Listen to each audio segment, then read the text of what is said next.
एक बहुत बड़ा आरोप लगा निजामुद्दीन मरकज पर, जमातियों ने जाके फैला दिया। क्या आपको लगता है कि सिर्फ एक कम्युनिटी को टारगेट करना, एक जमात को टारगेट करना, क्या यह मुनासिब हो रहा है इस देश में? किसी ने अनावश्यक आरोप नहीं लगाए हैं। हमें देखना चाहिए कि निजामुद्दीन मरकज में जो तबलीगी गए थे, उनके द्वारा यह जानने के बावजूद भी कि वहां पर विदेश से आए हुए तमाम तबलीगियों में कोरोना पॉजिटिव है, उन्होंने इसको छुपाया। देखिए, बीमारी एक हो गई, कोई बात नहीं भाई, बीमारी हुई है, उसका उपचार होगा। लेकिन बीमारी को छुपा करके आप उसके संक्रमण को जगह जगह फैलाएं और उसके माध्यम से लोगों की भावनाओं के साथ खिलवाड़ करें, यह स्वीकार्य नहीं। और मुझे बोलते हुए कोई संकोच नहीं कि तबलीगी के इस रवैये के कारण यह संक्रमण तेजी के साथ फैला है, बहुत तेजी के साथ फैला। इस संक्रमण को हम लोगों ने यहां पे भी देखा। आज हमारे पास लगभग उत्तर प्रदेश में लगभग 1650 जो एक्टिव केस हैं उत्तर प्रदेश में, इसमें यानी लगभग 1000 से ज्यादा तो तबलीगी जमात से जुड़े हुए लोग हैं। कि अगर किसी व्यक्ति को एक ऐसी बीमारी जो संक्रामक हो सकती है अगर वह है, तो उस व्यक्ति का दायित्व बनता है कि वह स्वयं, प्रशासन जब अपील जारी कर रहा है तो प्रशासन को अवगत कराएं कि नहीं, मुझे ये समस्या है और मैं अपनी जांच कराना चाहता हूं। हम बीमारी को छुपा करके संक्रमण को फैलाने का कार्य कर रहे हैं और ये निजामुद्दीन मरकज और तबलीगी और उनकी जमातियों के साथ दुर्भाग्य से ये चीज जुड़ी, क्योंकि उन्होंने इस प्रकार के अपराध को अंजाम दिया है। और इसीलिए ये पूरे देश के अंदर जिन राज्यों में भी ज्यादा पैमाने पर चीजें हुई हैं, इसी स्तर के कारण हुई। नमस्ते दोस्तों, आप सबका एक बार फिर से स्वागत है आपके अपने YouTube चैनल सत्य सनातन में। इससे पहले कि हम आगे की महत्वपूर्ण सभी खबरों को आप तक पहुंचाएं, उससे पहले हंदवाड़ा में जो वीर गति को प्राप्त हुए हैं हमारे देश के सैनिक, जिनमें कि कर्नल आशुतोष शर्मा जी, मेजर अनुज सूद जी, उनके साथ में 2 सेना के जवान और जम्मू कश्मीर के सब इंस्पेक्टर शामिल हैं, उन सभी को सत्य सनातन परिवार की ओर से भावभीनी श्रद्धांजलि।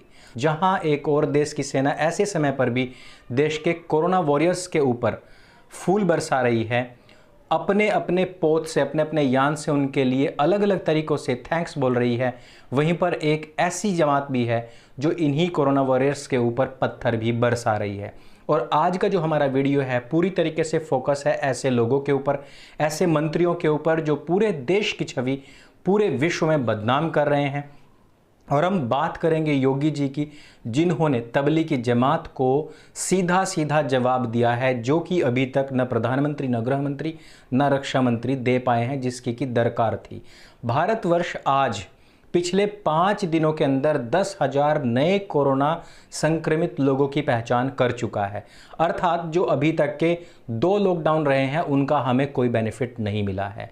इसी वजह से ये जो तीसरा लॉकडाउन है ये बढ़ाना पड़ा है। अर्थात जो लोगों ने अभी तक का सेक्रीफाइस दिया है इस देश के नाम पर, वो पूरी तरीके से बेकार गया है।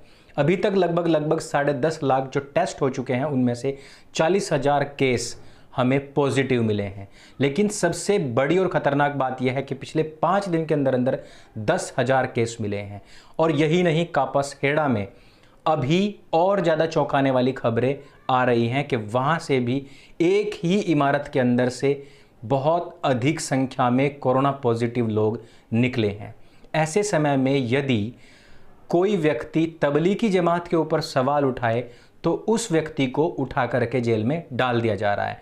कोई व्यक्ति ये नहीं कह सकता कि तबलीगी जमात ने कोरोना को फैलाया है। जहां एक तरफ खुले मंचों से हिंदुओं का आर्थिक बहिष्कार करे जाने की बात करी जाती है, वहीं पर एक भाजपा का विधायक यदि सब्जी लेने तक के लिए मना कर दे कि जमातियों से सब्जी नहीं लेनी है, मियाँओं से सब्जी नहीं लेनी है, तो उसके ऊपर भी कार्रवाई हो जाती है।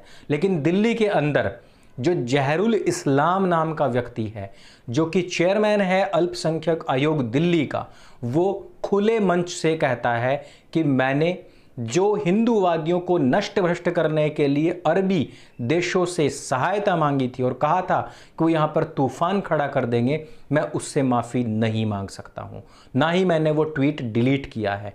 और दोस्तों यही नहीं, इस बात को पुष्ट करने के लिए इस व्यक्ति ने, इसी जहरुल इस्लाम ने एक दूसरी चिट्ठी लिखी और उसको भी ट्वीट किया और उसने यहां तक कहा कि मेरे पिछले वाले ट्वीट की सिर्फ टाइमिंग गलत थी, उसमें कहा हुआ कोई भी शब्द गलत नहीं था। अर्थात मुसलमान इस बात को जानता है कि उनका जो रहनुमा है वो केवल और केवल अरब देश हैं। और मैंने पिछले वीडियोस में भी आप लोगों को बताया था किस प्रकार से कतर की राजकुमारी के नाम पर एक फेक आईडी बना करके उसका यूज किया गया था, जिसके ऊपर जफरुल इस्लाम इतना कूद रहा है।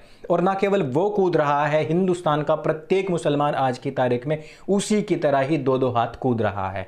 और यह जो खबर है ये बेहद शर्मनाक है। आप लोग शायद इस बात को ना झेल पाएं। इसी वजह से मैं बार बार कहता हूं कि सुअर की पूंछ को 12 साल भी अगर आप नली में रखेंगे तो वो कभी सीधी नहीं हो सकती है। इन लोगों को लगता है कि हमने जैसे ही अरब देशों को कॉल किया और वो वहां से तुरंत रॉकेट लॉन्चर के ऊपर बैठ करके ही सीधे इंडिया में लैंड करेंगे और यहाँ के हिंदुओं को तो मस्केर कर देंगे, यहाँ नरसंहार मचा देंगे वो लोग। लेकिन वो अरेबियन कंट्रीज क्या अभी तक उइगरों की कोई रक्षा कर पाई है? पीओके में पड़े हुए मुसलमानों की कोई रक्षा कर पाई है? क्या वो सिंधी मुसलमानों की या फाटा में बसने वाले मुसलमानों की कोई रक्षा कर पाई है? क्या वो फ़लस्तीन में जो मारे जा रहे हैं मुसलमान उनकी रक्षा कर पाई है? या सूडान में या अफ्रीकन कंट्रीज में जो बच्चे पैदा होते ही कुपोषित हैं उनकी कोई रक्षा कर पाई है अभी तक? पाकिस्तान के कितने बुरे हाल हैं, अरब कंट्रीज ने उनकी कोई हेल्प की है अभी तक? जो भारत में पड़े हुए मुसलमानों की कोई हिफाजत करने के लिए यहाँ पर आएंगे? लेकिन ये बताना होता है कि हमारा असली अब्बा कौन है। जो अभी तक पाकिस्तान के लिए हुंकार भरते थे वो अब अरब कंट्रीज की तरफ, और वो भी एक झूठे और फेक ट्वीट के लिए। इससे आप समझ सकते हैं। लेकिन दर्दनाक बात यह है कि दोस्तों दिल्ली, जम्मू कश्मीर और भारत के अन्य एरियाज में बसने वाले वो लोग जो मजहब से, दीन से, कल्ट से मुसलमान हैं, वो आज जो हमारे 5 सैनिक बलिदान हुए हैं, वीर गति को प्राप्त हुए हैं, उस खबर के ऊपर दांत दिखाते हुए खी हंसते हैं। और इनमें से अधिकतर लोग तो गैर जम्मू प्रांतों के हैं। अब इससे आपको क्या शिक्षा मिलती है और क्या सीख मिलती है? योगी आदित्यनाथ जी बहुत स्ट्रिक्टली इन विषयों पर अपना जो स्टैंड होता है वो क्लियर करते हैं। देश की सरकार इस बारे में बिल्कुल भी क्लियर नहीं है। हमें ये जो ढुलमुल रवैया है, इसकी वजह से ये लॉकडाउन 3 अभी देखना और झेलना पड़ रहा है। इसकी वजह से हम सब लोगों का कितना नुकसान हो रहा है वो हम और आप सब मिल करके भी काउंट नहीं कर सकते हैं। और किन की वजह से हो रहा है ये मुझे बार बार बताने की आवश्यकता नहीं है। लेकिन क्या इन लोगों के ऊपर कुछ भी एक्शन लिया जा रहा है? बिल्कुल भी नहीं लिया जा रहा है।